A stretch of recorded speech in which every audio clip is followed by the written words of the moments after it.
Okay, so let's get into our textbook and go through a couple of problems that involve renaming fractions and mixed numbers. Mr. Fox has 2 3/6 loaves of cornbread. Each loaf was cut into 1/6 size pieces. If he has 14 people over for dinner, is there enough bread for each person to have one piece? So we're going to start off with some questions that will get us thinking about the problem and how to solve it. What is the size of one piece of bread relative to the whole? So if I look back in the problem, they're talking about each loaf being cut into 1/6 size pieces. So I'll say 1/6, or you could say 6. That would be okay. How much bread does Mr. Fox need for 14 people? Well, if there are 14 people coming over for dinner and the bread is cut into 6 or 1/6 size pieces, he's going to need 14/6. And again, just to take you back to what we talked about in the last video, a mixed number is a number represented by a whole number and a fraction. And you can write a mixed number as a fraction. So your book takes you through a couple of examples to get at the answer. So looking at this model, they're showing 2 3/6 as 1 and another 1 3/6. So 1 plus 1 plus 3/6. And that would definitely get us back to 2 3/6. The other way you can think about it is each one whole represents 6/6, since each loaf was cut into 6. So 6/6 plus 6/6 plus your remaining 3/6. It's another way to show the same amount. We're just breaking it into 6. So if we wanted to find how many 6 2 3/6 gives you, we would add up our numerators. 6 plus 6 is 12, and 3 more gets us 15/6. So there are 15 6-size pieces in 2 3/6. So there is definitely enough for 14 people because you can get 15 pieces out of that. And just to refer you back to the video lesson, if I think about that fraction bar as a division bar and I divided 6 into 15,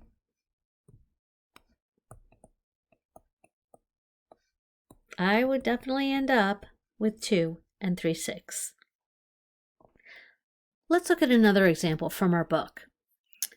To weave a bracelet, Charlene needs 7 pieces.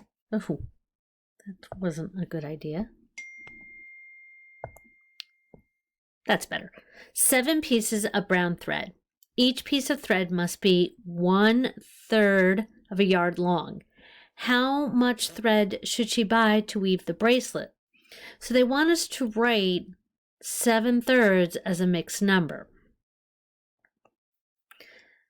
So one of the things we can do is model out what exactly 7/3 is. And we go to our number line and we see 7/3 is a sum of the unit fraction 1/3.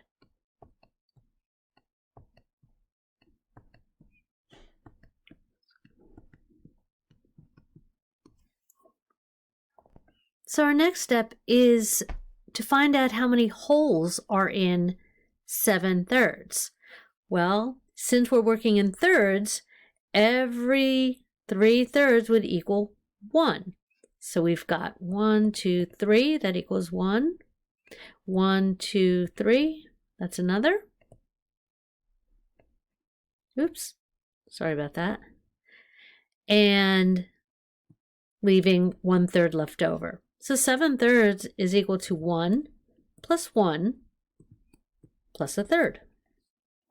So to write 7/3 as a mixed number, we can say it's equal to 2 and 1/3 because that's what we added up here. And we can also figure this out by thinking of this as a division problem. If I took 3 and divided it into 7 and used my remainder as a fraction over my divisor, I would get 2 and 1/3. So Charlene should buy 2 and 1/3 yards of thread. And finally, let's look down here at our number line. And here we can actually see how mixed numbers and fractions greater than 1 appear if you were to place them on a number line. This number line is starting at 1, and it's split into 6. So your fraction underneath is 6/6. Makes sense. That's what 1 is equal to. But as we move along past 1, now we're getting into some mixed numbers. 1 and 1/6 would be your next jump up. But if we were to keep it as fractions, since we're moving past 1, our next fraction would be greater than 1. And we would call this part 7/6, which is the same as saying 1 and 1/6. Makes sense that our next fraction greater than 1 would be 8/6. But what would we call this as a mixed number? Well, we would continue the jump. We'd still have 1, but now we're at 1 and 2/6. Next jump as a mixed number is 1 and 3/6. And the next jump as a fraction greater than 1 is 9/6. And if you kept that going,